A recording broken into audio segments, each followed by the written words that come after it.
Years of solitude, grief, and regret had built walls around him, walls he never thought could be breached.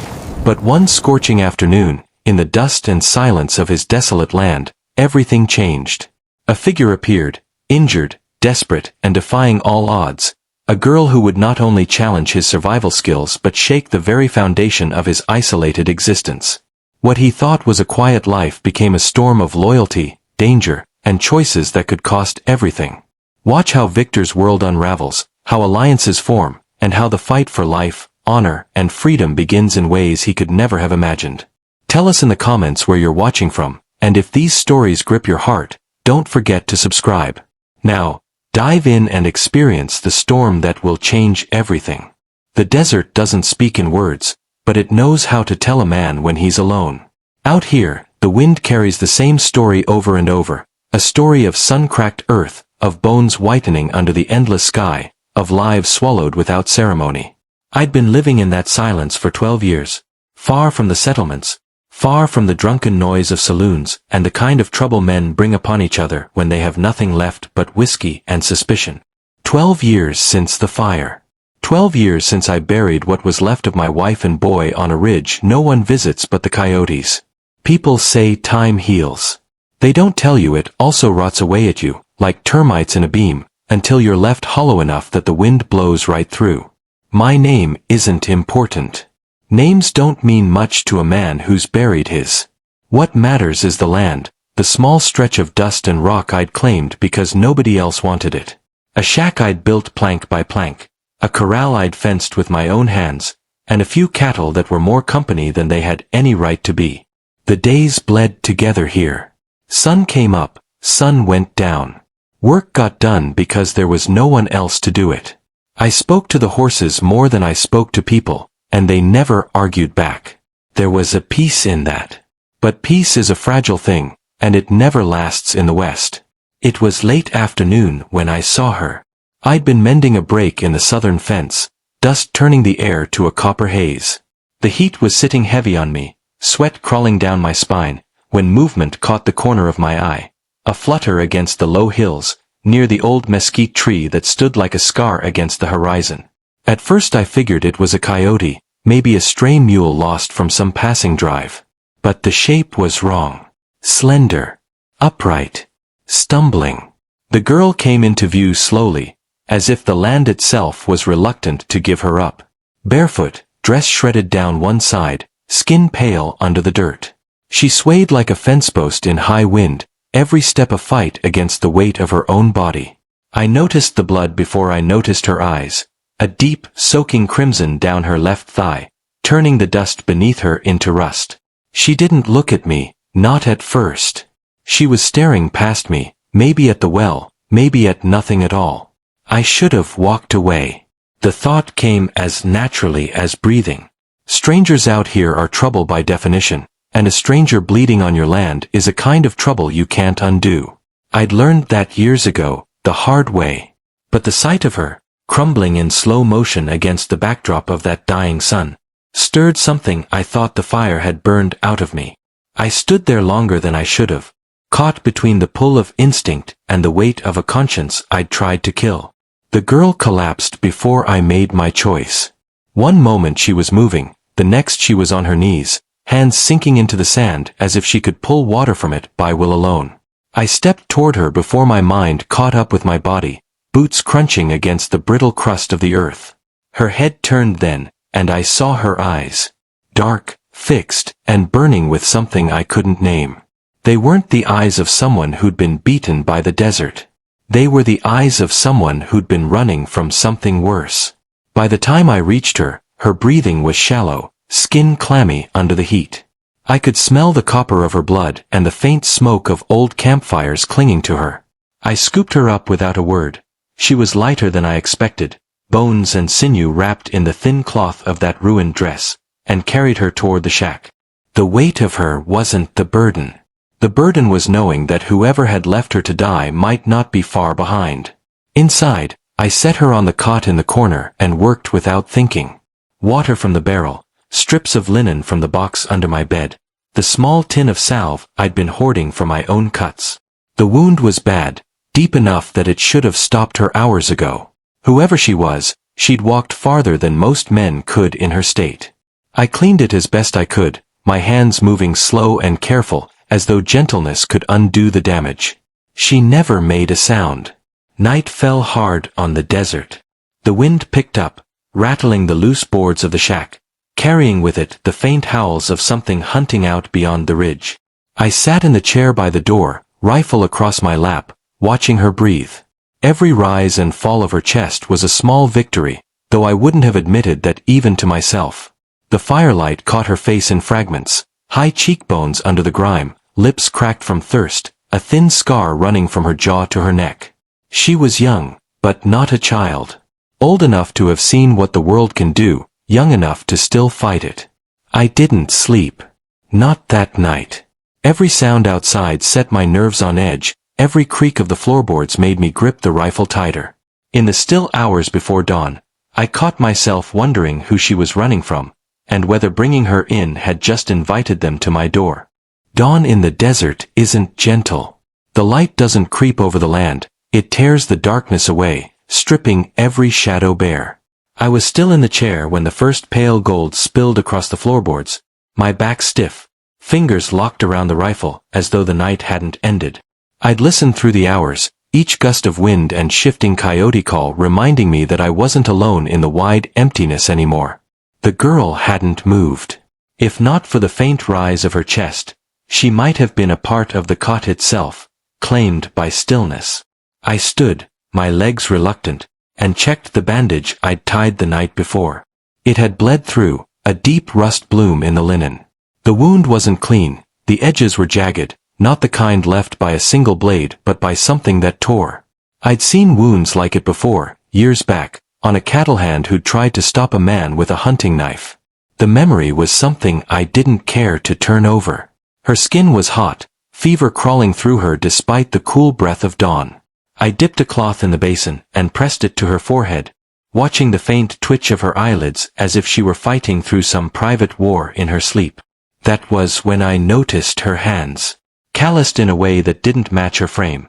Not the soft palms of a settler's daughter, not the raw grip of a field worker. This was a different wear, the kind that comes from holding steel, rope, maybe a gun. I went outside, needing the air. The desert has its own morning smells, dry sage, faint dust, the metallic hint of stone cooling from the night's chill. But there was something else now, faint but wrong. Smoke. Not the fresh, thick bite of a fire just lit, but the stale trace of one long burned out.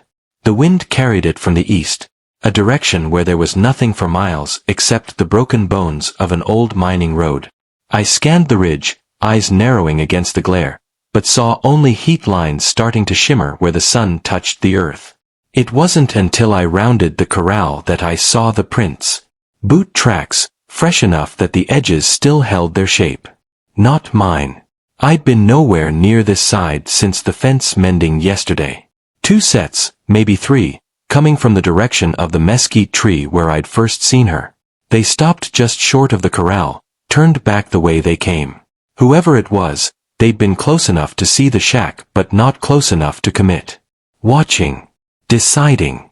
I felt that old tightness in my chest again, the one I thought I'd buried with the fire. The understanding that danger didn't always announce itself in gunshots or shouts. Sometimes it just left footprints and waited. When I went back inside, she was awake. Not fully. Her eyes were open, unfocused, darting across the room as though measuring it without meaning to. They stopped on me, and for a long moment we simply stared. I expected fear. Most strangers out here wear it like a coat when they see a man alone with a rifle. But hers was something else. Calculation. She was trying to place me the way I was trying to place her. I poured her a cup of water and held it out. She didn't reach for it. I set it on the small table by the cot, the sound of the tin against the wood loud in the quiet. Only then did she move, her fingers trembling as they curled around it. She drank slow, as if each swallow cost her. Not a word passed between us. When she set the cup down, I noticed the small leather cord tied around her wrist. It was frayed, blackened at one end, with a single iron bead threaded on it. I'd seen something like it before, years ago in the territories east of here, a token carried by certain Apache scouts. But this one was older, worn in a way that spoke of years, maybe decades, of being kept close. I didn't ask. Even if she'd been in a state to answer, that kind of thing wasn't given away to strangers. The day stretched slow. I busied myself with the usual chores, but my eyes kept sliding back to the shack. She dozed in fits, waking to glance at the door as though expecting someone. Each time, her gaze lingered a fraction too long on the rifle propped against the wall. That, more than the tracks outside, told me trouble wasn't just possible, it was inevitable. By late afternoon, the wind had shifted. It carried with it a sound I didn't like, a faint, irregular thud, distant but growing. Hoofbeats. Not many. 2, maybe 3 horses. Coming from the east. The same direction as the prints. I stepped inside, my shadow falling across her. She looked up, and for the first time her expression cracked. Not panic, but recognition. She knew. Whoever was out there, they weren't just passing through. They were coming for her.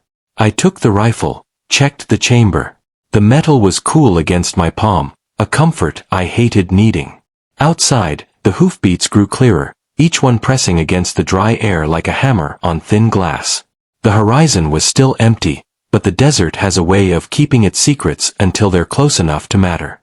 She shifted on the cot, wincing, then reached toward the floor.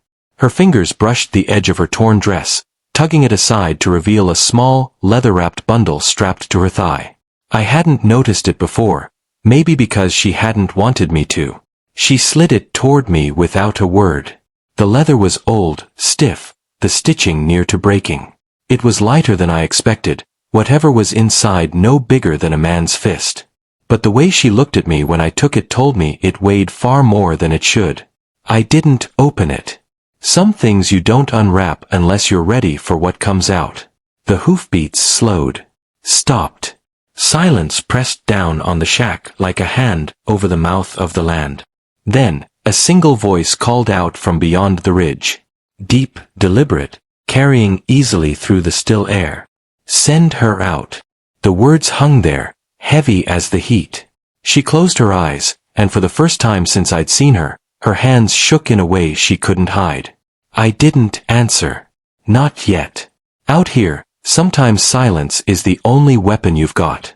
The silence after the voice was worse than the voice itself. Out here, you get used to the wind, the constant hiss of sand against rock. But when it stops, when the desert itself decides to hold its breath, it's like the earth is waiting for something to break. She still had her eyes closed, her chest moving shallow, lips pressed together in a line so tight I thought they might split. I could see her listening, measuring that voice the way a soldier measures the distance to incoming fire. I moved to the doorway, careful not to let the sun silhouette me. You don't give a target unless you want one back. The ridge to the east lay bare, a long curve of dust and scrub. Then they came over it, 3 riders. Slow. Confident. The kind of men who didn't mind being seen because they'd already decided what was going to happen. The one in the middle carried himself like he was used to being obeyed. Broad in the shoulders, coat hanging open to show the worn leather of a gun belt that had seen more than its share of use. His hat was pulled low, shadowing most of his face, but the jaw beneath it was squared and still. Send her out, he called again. No impatience, no threat in the tone. Just an order, the way you'd tell a man to move a crate or tie a horse.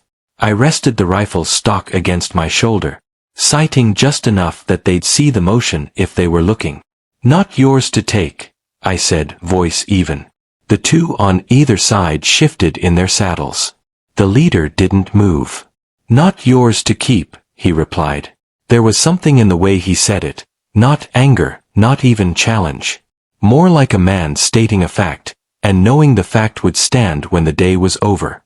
She's hurt, I said. Not riding anywhere soon. Doesn't matter. He gave a small tilt of his head. One of the others, lean, sharp-nosed, eyes like black pins, nudged his horse forward a step. I could see the butt of a Winchester peeking over his shoulder. The third man, younger, kept his gaze low, but his hand never left the grip of the revolver at his thigh. Inside, I heard a rustle. She'd pushed herself up on one elbow, the blanket sliding away to reveal the leather bundle. Her eyes met mine, and for the first time I saw fear. Not for herself, for whatever was inside that bundle. "Tell him no," she whispered. Voice ragged, but with an edge under it. The leader must have caught the movement. "She knows," he said, more to himself than to me. "Good. Saves time." He reined his horse back a pace, then leaned forward on the horn. "We're not staying, friend. Not today. But the thing she carries, that's coming with us. One way or another." I didn't answer. Words weren't going to move him. They rarely move men like that. After a long moment, he tipped his hat in a slow, almost mocking salute, and turned his horse. The other two followed, and together they rode back over the ridge without looking behind. The quiet didn't feel like victory. It felt like an hourglass turned over. I closed the door, slid the bolt. She was still watching me, one hand clutched over the bundle. "They'll be back," she said. I didn't argue. I knew she was right. I pulled a chair close to the cot. "What's in it?" For a long time, she didn't move. Then she loosened the strap around her thigh and placed the bundle in my hands. The leather was warm from her skin, smelling faintly of smoke and earth. "Open it," she said. Inside was a cloth wrap, stained dark in spots I didn't want to guess at. I unfolded it slowly. A piece of metal lay in the center. Not large, maybe the length of my palm, curved and jagged along one side. It wasn't a weapon, not in the usual sense. Looked more like something broken from a larger hole.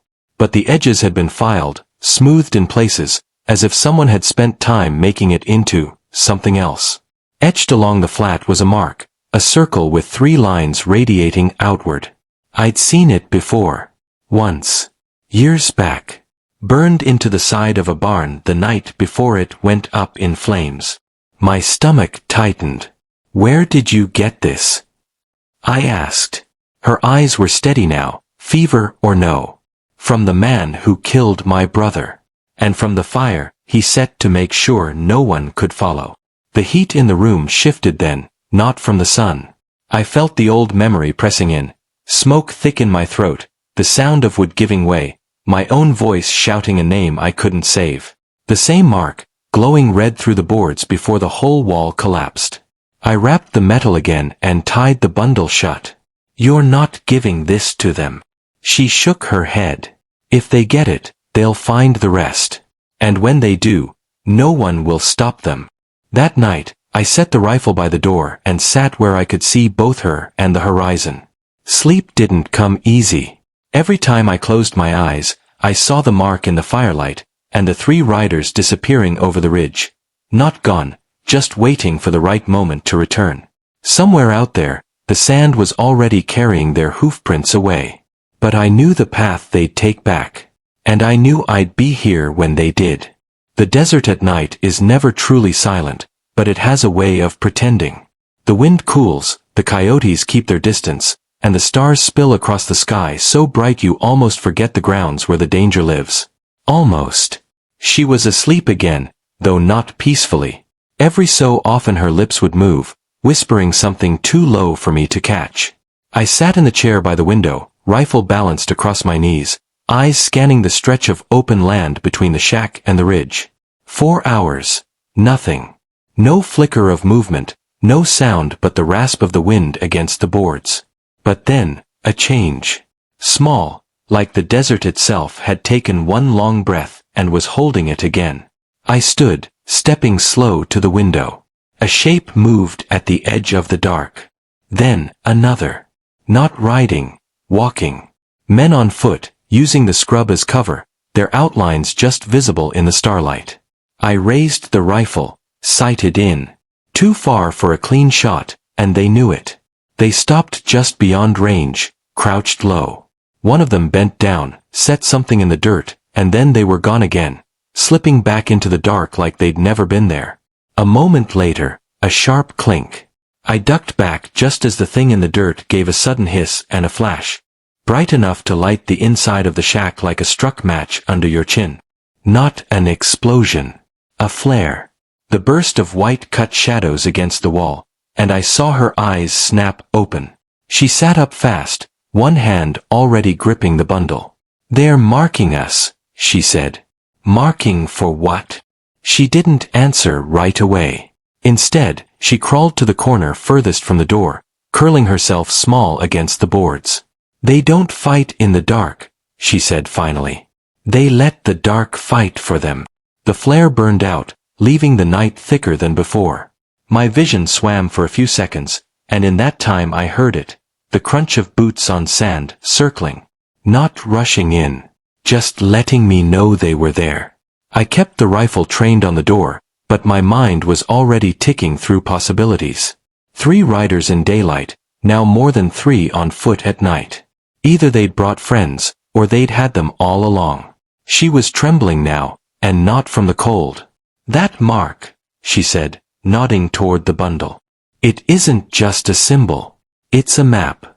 That piece is one of 7. I turned my head just enough to keep her in view without losing sight of the door.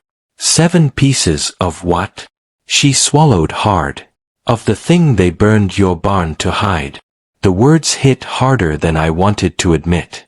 I'd never told her about the fire, but she saw it in my face all the same. "They used to brand it on the buildings they were going to destroy," she continued. "Not as a warning, as a claim.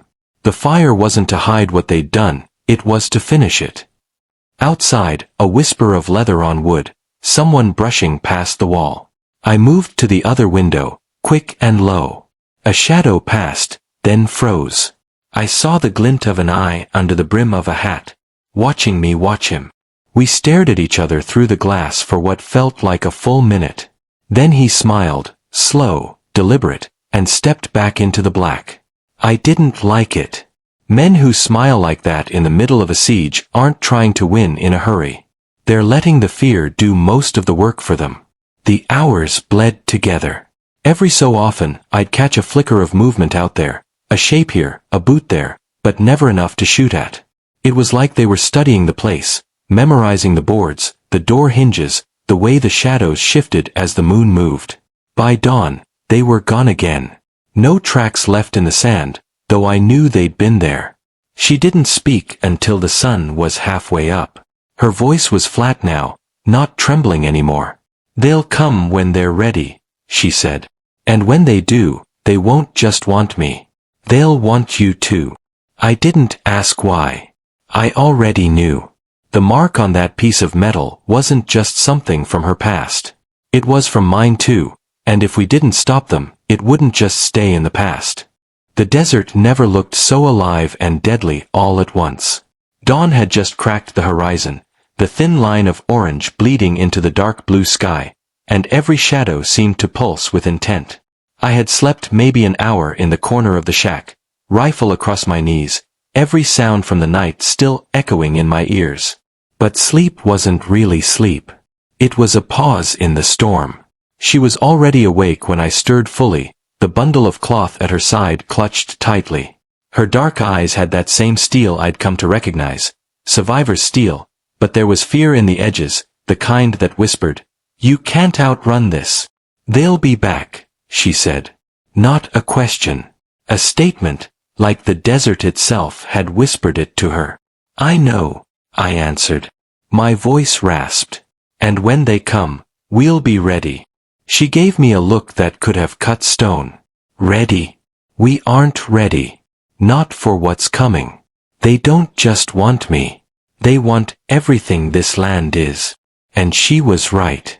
The fire, the symbols, the strange markings on the ridges, it wasn't about her alone. It was about the land, the history buried in it, the secrets that men would kill for and die for to keep. And the men coming for us, they weren't mere raiders or settlers. They were organized, calculated, practiced. By mid-morning, the first shadow of riders appeared again over the ridge. Not 3 this time, but 8. They moved slow, deliberate, using the terrain as a shield. They didn't hurry. They didn't need to. We had nowhere to run, and they knew it. I loaded the rifle, checking the mechanisms like a man marking his own heartbeat. She stood behind me, holding the bundle tight against her chest. I could see her lips move, whispering some prayer, or maybe a plan, I wasn't sure which. The first shot came from the ridge, a distant crack that split the morning air. Not aimed at us yet, just a warning, a show of intent. I swore under my breath. They're testing us, I muttered. They always do, she said. Always before the real fight. They want you afraid before the world touches you. The ridge grew closer, and I could make out details now. Hats tipped low, rifles slung, eyes scanning. I caught one man pause, signaling with his hand. Two others dismounted, moving fast toward the cover of the rocks below. They weren't running. They were hunting. I motioned for her to stay low. Stay behind me. Don't move unless I tell you. She nodded once, sharp, like a blade being sharpened. Then silence fell again. Only the wind stirring, only the whisper of the earth beneath them. And then, movement from the south, too. Another 8 men, circling around. My chest tightened. We were being surrounded. I'd been through fights before, small, messy, desperate, but this wasn't that. This was something else. Something deliberate. Something meant to break a man before he ever saw the bullets. The girl shifted beside me. I should tell you, she said quietly, what I didn't last night. The symbol on that piece, it's more than a map. It's a key. And it's not just my people after it. Others will come for it too. People who've been waiting for years. People who know what it can do. I kept my eyes on the ridge. Do you know what it does? She shook her head. Not fully. But it's dangerous. And if they get all 7 pieces, her voice trailed off. The words were heavy, loaded with the kind of weight I hadn't felt since the night my family burned. The first man stepped out from behind the rocks, rifle raised. He fired. The bullet hissed past the shack, carving a line of dust in the sand. I dove to the floor, dragging her down with me. The wood beneath us shivered under the impact. Another shot, closer this time. They're serious, I said, my teeth gritting. They don't play around. They never do, she whispered. Her eyes were sharp, scanning, calculating. But you can fight back. You have to. I stood, rifle up, heart pounding, palms sweaty. I fired a warning shot toward the nearest rock formation. The bullet kicked up a small plume of sand, and for a moment, the world seemed to hold its breath. Then they returned fire, and the morning erupted with the staccato rhythm of gunfire. I ducked behind the shack, her hand gripping my arm. We need a plan, she said. Her voice was calm, precise. They'll come around the west flank. There's a narrow path between the rocks and the creek. We can funnel them there. I nodded, trusting instinct over reason. There was no time for hesitation. Every second we delayed was another inch they gained, another shot they took, another step closer to killing us both. We moved, fast, keeping low. The desert offered little cover, but enough for 2 desperate people. By the time we reached the narrow path, 3 men were already there, waiting. I raised the rifle, aimed. She did the same, though hers was smaller, lighter, more precise. We had one chance. One clean shot. The first man stepped forward. I squeezed the trigger. He went down instantly, a surprised grunt ripped from his throat. The second fired too soon, and she hit him squarely in the chest. 2 down, and the others paused. But more kept coming. They were relentless. Another wave from the ridge, another from the south. Bullets ricocheted, sand sprayed, and for every man we felled, another took his place. And in the chaos, I caught a flash of movement. Not just soldiers, but a mounted rider far faster, larger than the rest, moving with authority. This wasn't a man sent to scout. This was a commander. Someone orchestrating the assault from a distance, calculating our every move. I ducked again, grabbing her hand. We need to get to the creek. There's cover there. The path was narrow, the sand shifting under our boots, and the air thick with smoke from dust and gunpowder. She ran beside me, moving like she had no fear at all, and for the first time, I realized she might actually be stronger than I was, stronger in ways I couldn't match. By the time we reached the creek bed, the riders had reorganized. They weren't chasing blindly. They were surrounding us. Every exit was blocked. Every shot they fired forced us lower, closer to the water's edge. She turned to me, eyes blazing. We don't have to wait for them to surround us. There's another way. I raised an eyebrow. What way? She didn't answer. She just moved to the edge of the creek, crouched low, and signaled me forward. I followed, trusting instinct, trusting her even though my mind screamed against it. Then she dropped the bundle. And suddenly, the desert erupted in fire. A line of flame, set by the bundle's contents, surged outward, creating a barrier of smoke and heat. The attackers faltered. Horses reared. Men shouted. For the first time, we had leverage.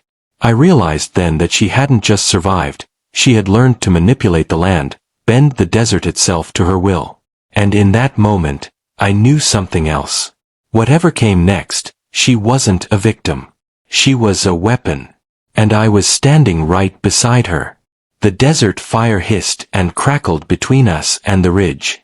The smoke twisted upward in spirals, thick and suffocating, turning the early morning sky into a dull orange haze. The riders faltered, tossing reins and shouting at horses that bolted in confusion. For a moment, it felt like we had the upper hand. But the moment was brief, fleeting. The desert never stayed quiet for long. They'll regroup, I said, my voice low, tight. They always do. She didn't answer immediately.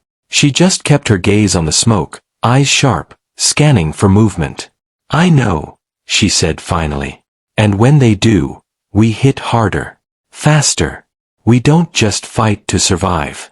We fight to stop them from learning what we have. I frowned. And if they do learn? Her lips pressed thin. Then we die. Or worse. I had learned a long time ago that fear sharpened a man's senses. That fear could either freeze you or make you a predator. I felt both at once. My hands shook slightly, gripping the rifle, adjusting for the sun striking my eyes through the smoke. Somewhere on the ridge, a shout pierced the air, sharp, commanding. The riders were no longer aimless. The commander had moved into view, his hat tilted, face obscured, calculating every move like he had rehearsed it 1,000 times. They're coming again, I muttered. She nodded. We have to lead them into the gorge. There's a canyon 2 miles east. Narrow walls, deep shadows. Horses can't follow as fast. They'll be vulnerable. The plan was risky. If we miscalculated, it would be the end. But hesitation was a luxury we didn't have. I motioned for her to follow, keeping low, moving parallel to the ridge as the riders reformed, advancing slowly, deliberately. Every so often, a gunshot cracked, sending sand spraying around our feet. The sun climbed higher.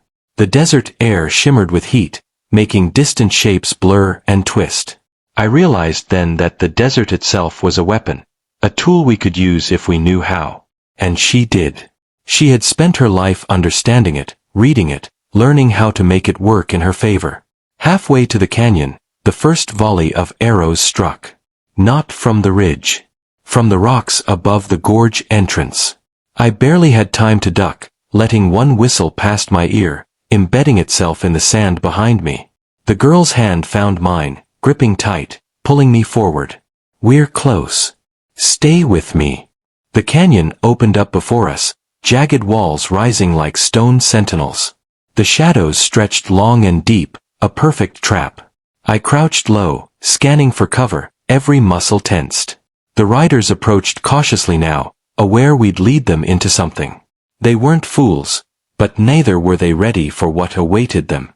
The first man entered the canyon. I fired. The rifle barked, the man went down, and the others hesitated.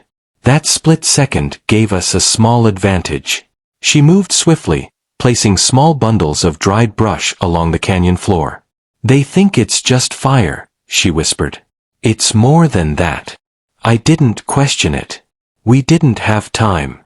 The riders pressed on, one by one, until they reached the first bundle. Flames ignited in sudden fury, sparked by hidden chemicals she'd carried. Smoke surged, blinding and disorienting, and for a brief moment, the canyon belonged to us. But victory never lasts long. The commander dismounted, his face grim, eyes scanning. He raised a hand, signaling the remaining men to halt. He wasn't just cautious. He was patient. And patience is deadly in a desert ambush. "They're regrouping," I muttered. "We need to move before they recover." She shook her head slightly. "No. We wait. We make them come to us. They think they know the canyon. They don't. Not like I do." The next hour was a blur of gunfire, smoke, and fire. I realized I wasn't just fighting for survival anymore.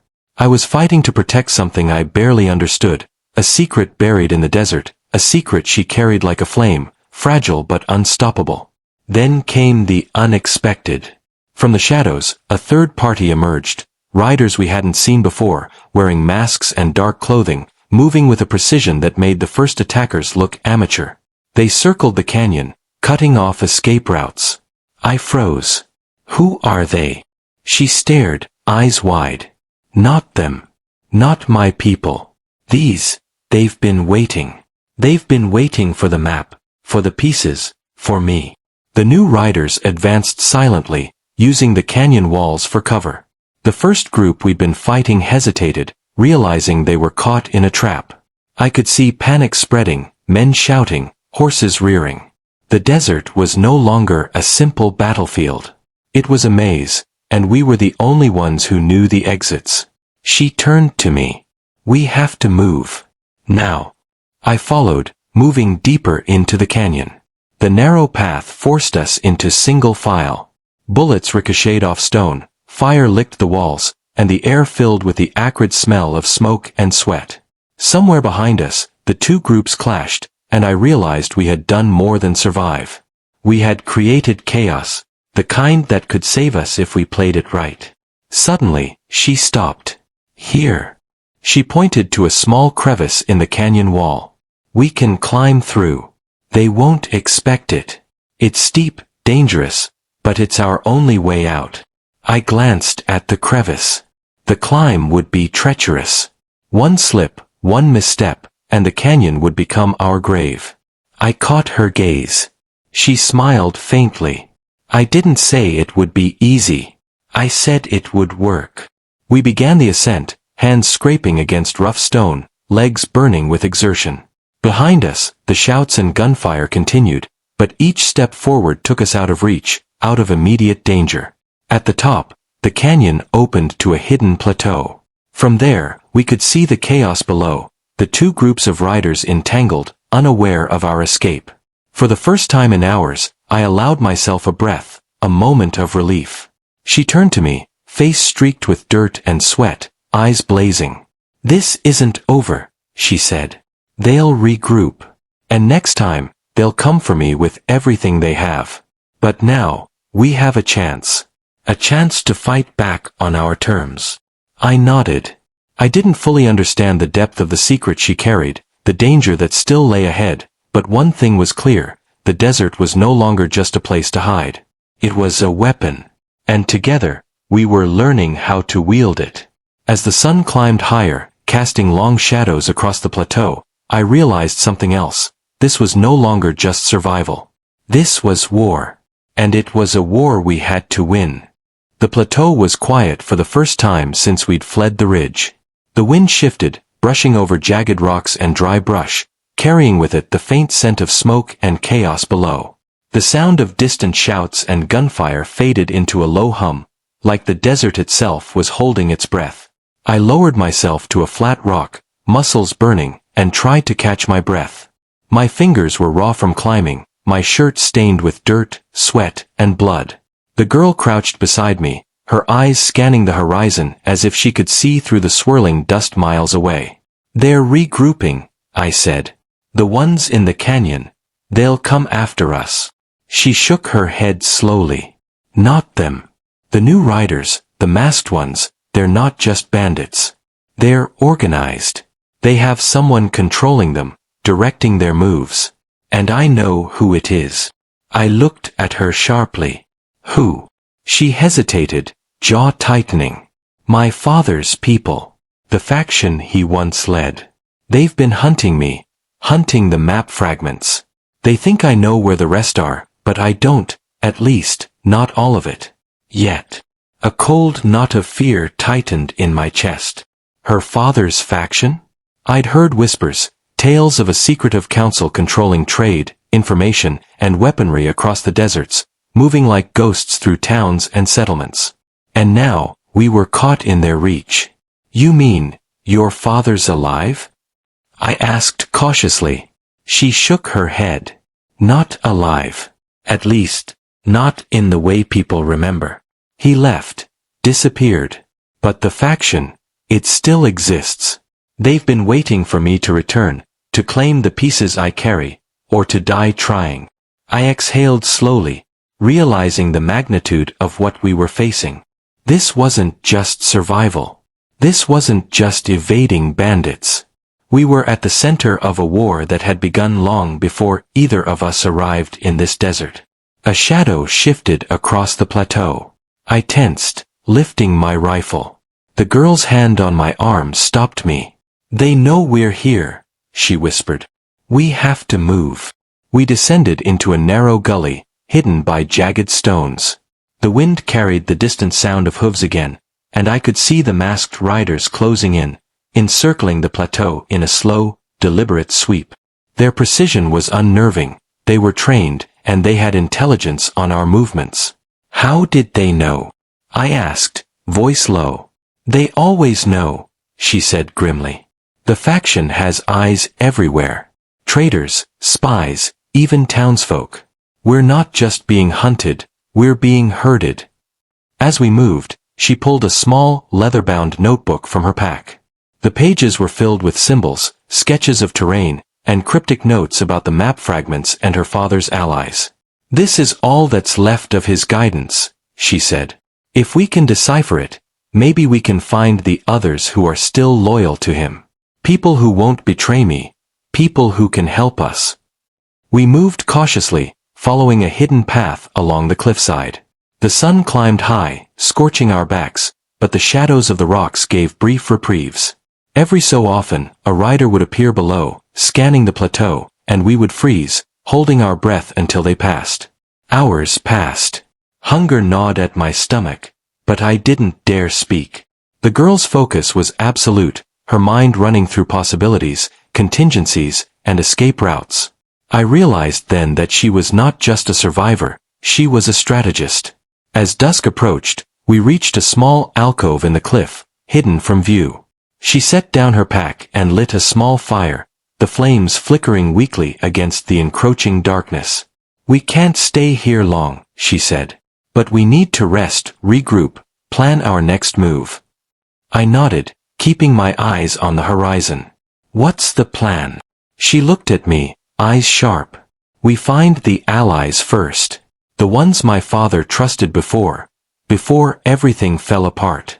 They're the only ones who can help us understand the faction, their plans, and the map fragments. Without them, we're walking into a trap we can't escape." "And how do we find them?" I asked. She pulled a small, rusted key from her pack. "This opens a safe house in Garnet Ridge.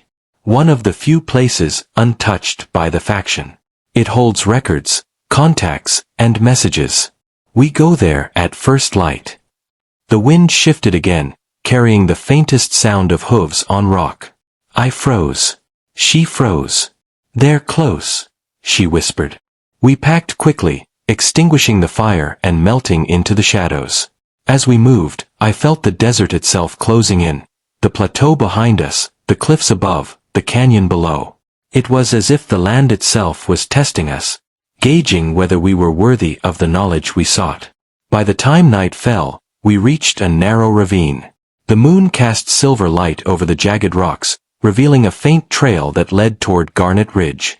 We followed it, moving silently, aware that every step might be our last if the faction's scouts were nearby. Halfway along the trail, we stumbled upon a campsite. Smoke rose from a small fire, and the silhouette of a lone figure emerged. He was tall, lean, dressed in muted colors, face partially hidden by a scarf. His hand rested on the hilt of a knife. "Who goes there?" he called, voice rough but not hostile. The girl stepped forward. "A friend," she said cautiously. "We're not your enemies." He studied us, eyes narrowing. Then, after a long moment, he gestured for us to approach. "You're far from home," he said. "And traveling in this desert at night is foolish." "We don't have a choice," she replied. "We're being hunted." The man's expression hardened. "By who?" She glanced at me, then back at him. "My father's faction. And something else. Something worse." The man's eyes widened slightly, then hardened. "You've come far, but the desert isn't forgiving. You'll need more than fire and strategy to survive what's coming. You'll need allies. And I know where you can find some." Hope stirred in the pit of my stomach, but I knew better than to let it take hold completely. The desert had taught me one lesson above all. Trust is earned, and betrayal can come from the shadows you least expect. The man extended a hand. "Follow me. If we move quickly, we can reach the safe house by dawn. But we won't be alone. Others will be waiting. And not all of them are friendly." She hesitated for a heartbeat, then nodded. "We follow." And with that, we stepped into the darkness, leaving the plateau behind. Behind us, the distant sounds of pursuit continued, but ahead lay Garnet Ridge. The next piece of the puzzle, the next step in the war that had only just begun. As we walked, I realized something chilling. The desert wasn't just a place of survival. It was a crucible. And we were being tested, in ways neither of us fully understood yet. The first dawn would reveal much, and the choices we made in the shadows tonight would decide whether we survived, or became just another story whispered across the windswept sands. The first light of dawn cast a pale, silver glow over Garnet Ridge. The town appeared deserted, buildings standing like silent sentinels in the early mist. Cracked wooden shutters rattled softly in the morning breeze, and the smell of smoke from distant chimneys drifted lazily across the streets. It was eerily quiet, almost as if the town itself had been holding its breath, waiting for something to awaken it. Our guide, the tall man with the scarf, led us through a narrow alley, shadowed by the jagged outline of abandoned warehouses and crumbling adobe walls. He moved silently, like a predator accustomed to the desert's stealth. Behind us, the desert stretched endlessly, a wall of scorching rock and sand. The plateau, once our sanctuary, now felt like a memory from another life. "This way," he whispered, pointing to a weathered door tucked between two warehouses. Its wood was cracked, and the hinges groaned under their own weight. He produced a small set of keys, selecting one with precision. The lock clicked open with a sound that echoed too loudly in the morning stillness. Inside, the safe house was modest but fortified. A stove with remnants of ash, a table littered with papers and maps, and a single oil lamp hanging from the ceiling gave the room a warm, flickering glow.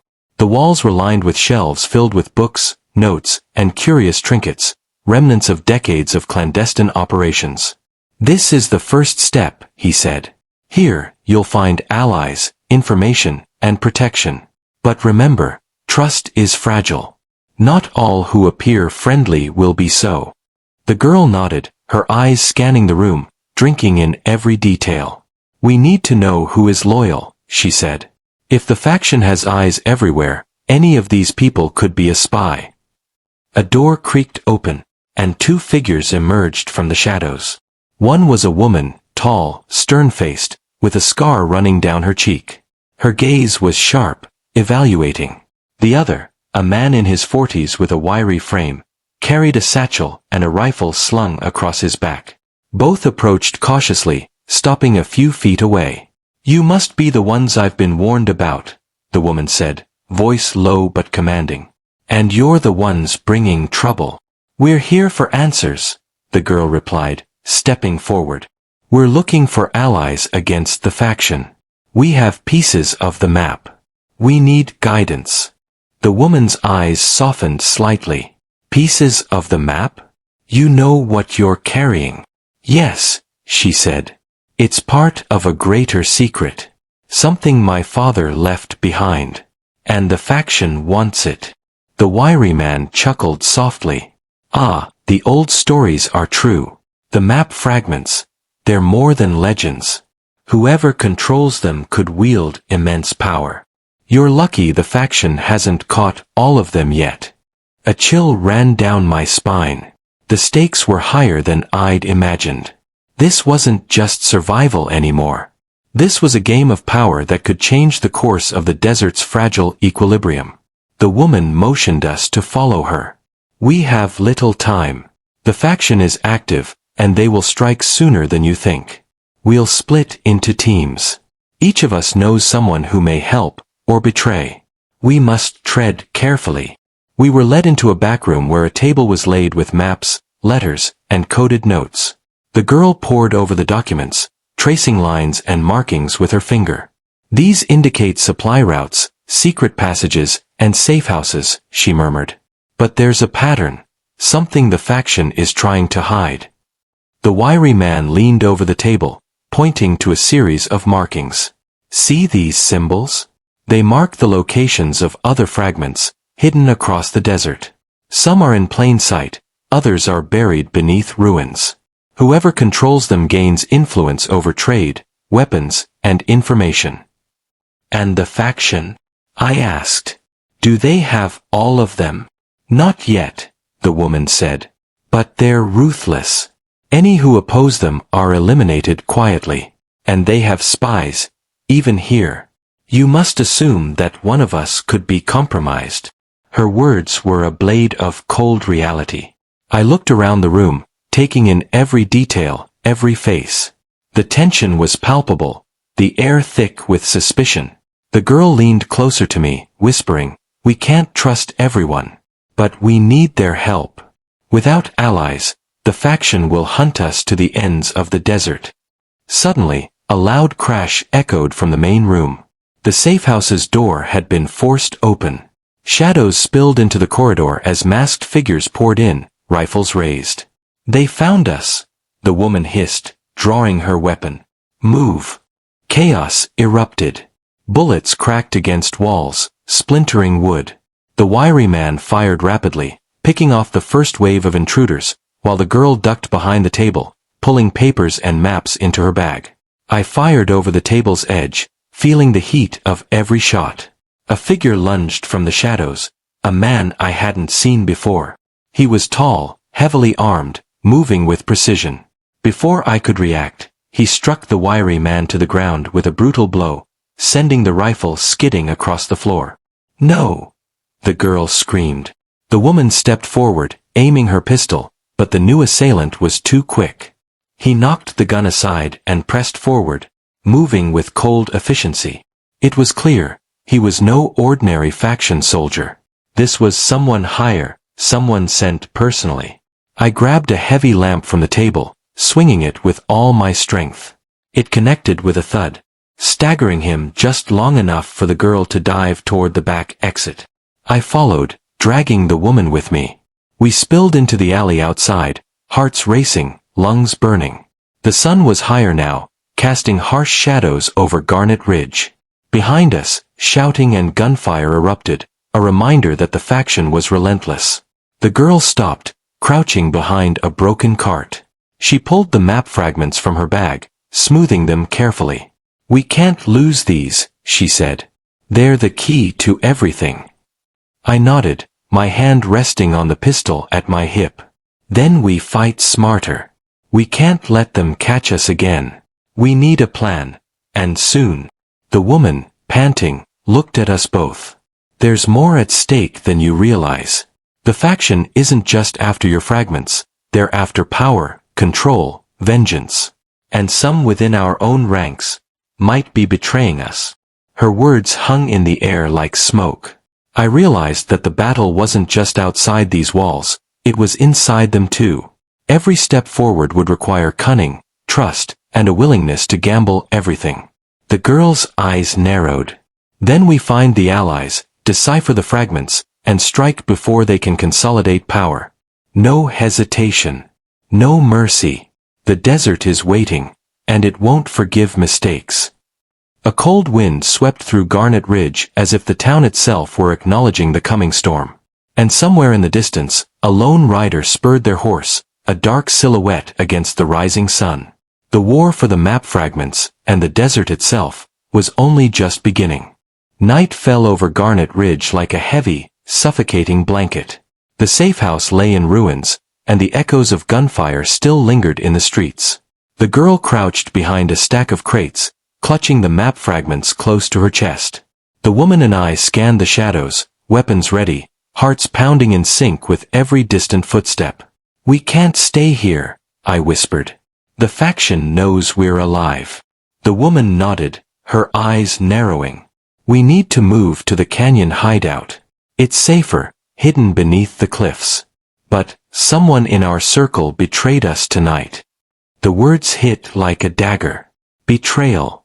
One of the few people we'd come to trust had sold us out. My stomach turned. "How can you be sure?" the girl asked, voice trembling. "Because they guided the faction straight to the safe house," she said. "Only someone with our plans could have done that." We moved quickly, slipping through alleys, keeping to shadows. The desert wind cut across our faces, carrying whispers of danger. Somewhere behind us, the faction's soldiers were moving in coordinated waves, hunting, herding us like prey. As we reached the canyon's edge, the girl paused, studying the fragments under the moonlight. These markings, they weren't random. Someone wanted them exposed. I felt a cold knot form in my chest. "You think one of our allies?" "Yes," the woman confirmed grimly. "And I know who." The revelation came in a flash. A soft shuffle in the sand behind us. We spun around, rifles raised, but it was the wiry man from the safe house, bloodied, bruised, but alive. I tried to fight them," he gasped. "But they promised my family. They threatened me." The girl's hand tightened on the map fragments. "You led them here?" He hung his head. "I had no choice. They'll kill them if I don't cooperate. Please, forgive me." The betrayal cut deeper than any bullet. Anger flared, but there was no time to dwell. The canyon's mouth yawned ahead, a shadowed tunnel leading into the cliffs. The wind whistled through it, carrying the scent of dust and rock. "Move!" the woman shouted. "Before more of them arrive." We ran, hearts pounding, boots skimming loose gravel. The wiry man lagged behind, guilt written across his battered face. From above, the faint glow of torches flickered. The faction was relentless, and now, one of our own had become a weapon against us. Inside the canyon, shadows danced along the jagged walls.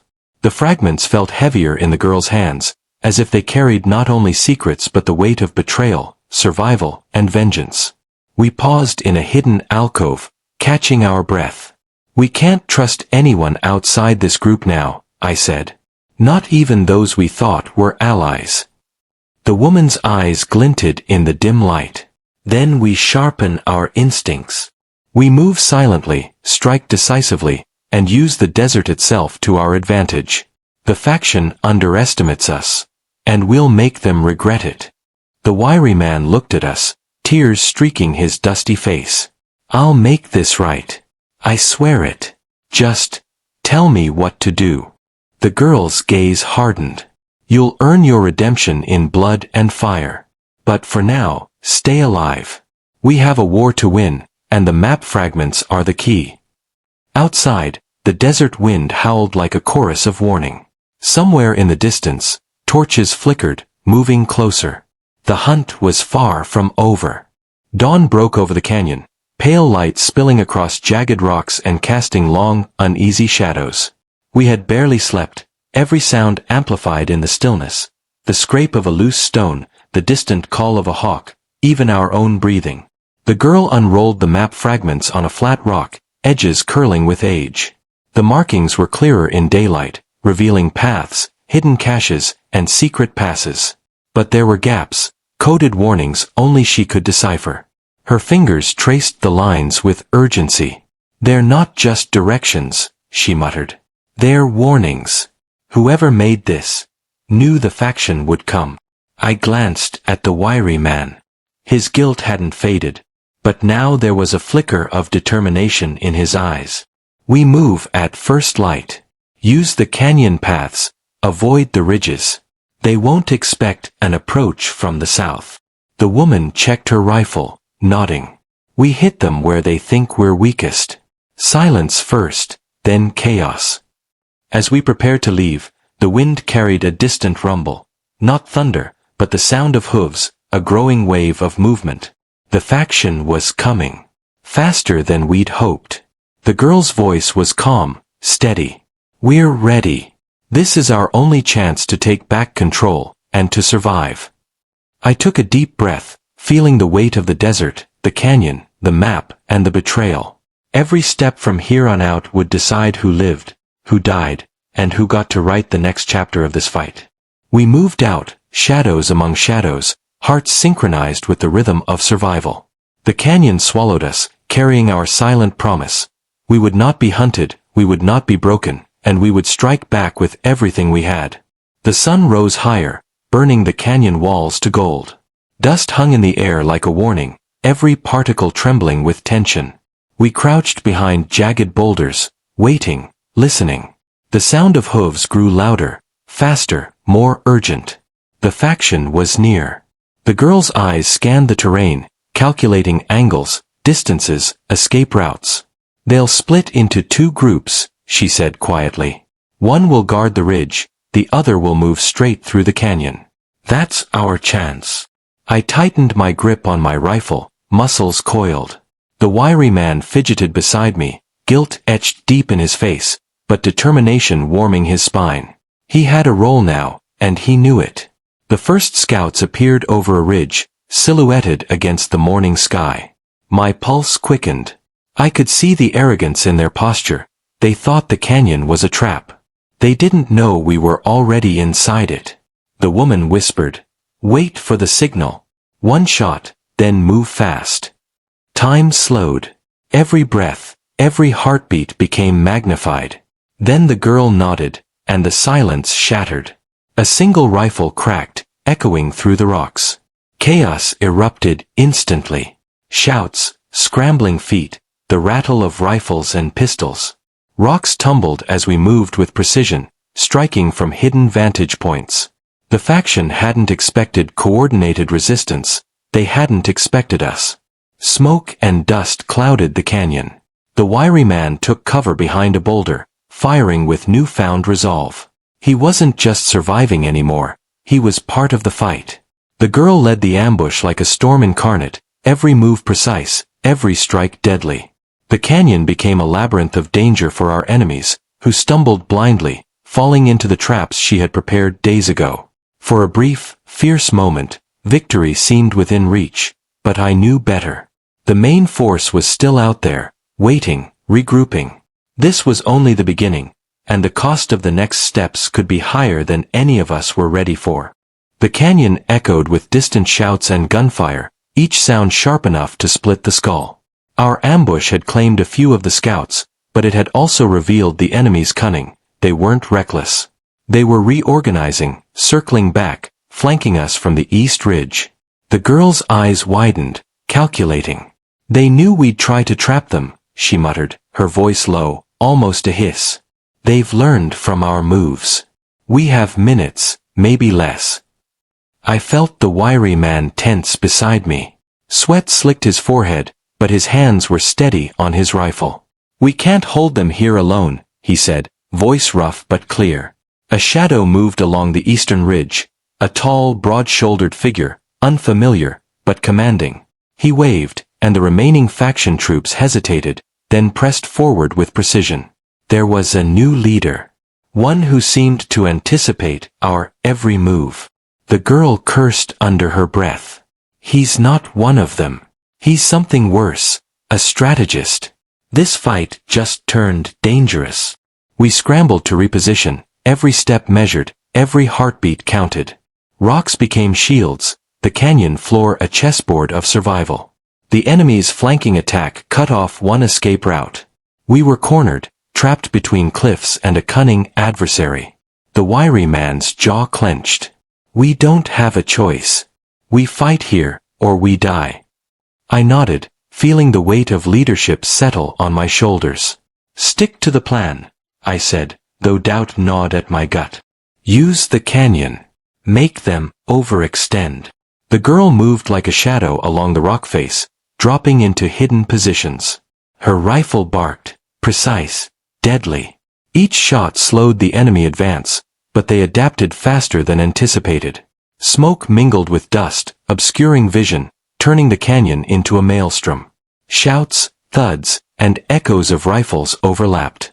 Every second stretched like an eternity. And then, from the eastern ridge, a figure stepped forward, tall, dark, and impossibly calm.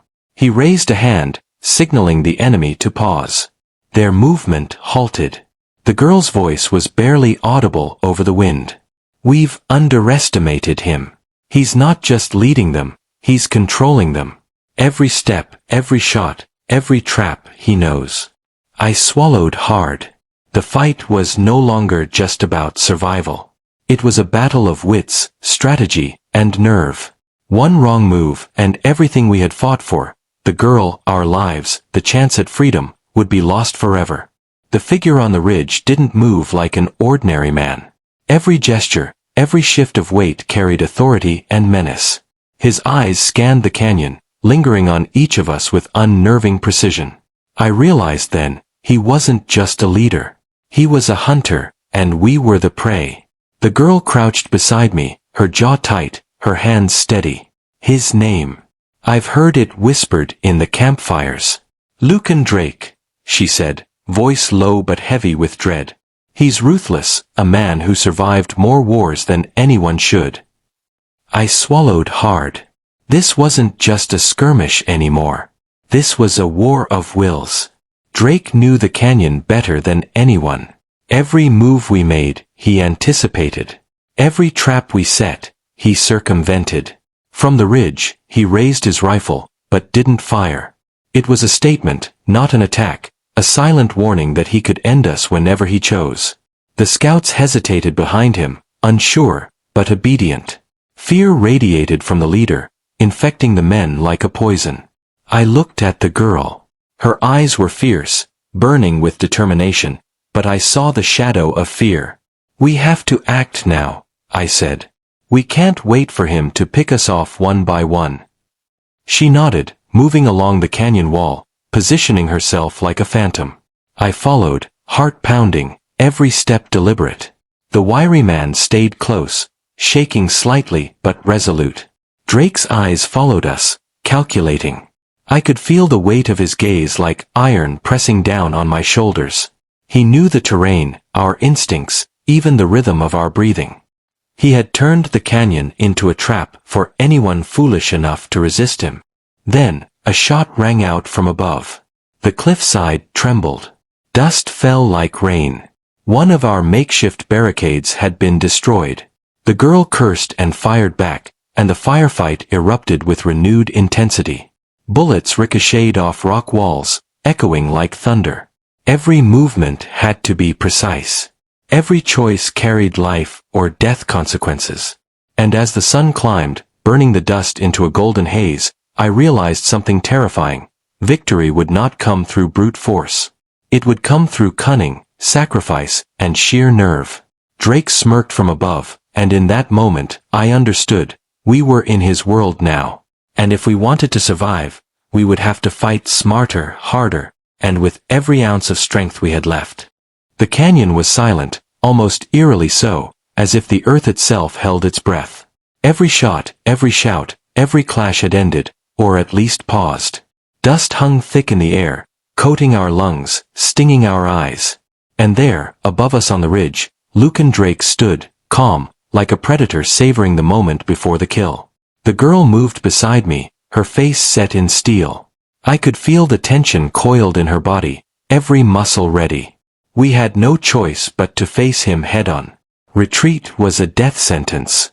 I stepped forward, rifle raised, heart hammering. "This ends now," I muttered more to myself than to anyone else. Drake's smirk didn't falter. He raised his weapon, but in that brief pause, I noticed something. The smallest shift in his stance, a flicker of overconfidence. That was all I needed. The girl surged forward like lightning, using the terrain to her advantage. She fired with deadly accuracy, forcing Drake to duck, then rolling behind cover. I took the moment to flank him, every step deliberate, every heartbeat echoing in my ears. The canyon became a blur of movement, gunfire, and dust. I felt the past, the years of solitude, the pain of loss, fall away as adrenaline took over.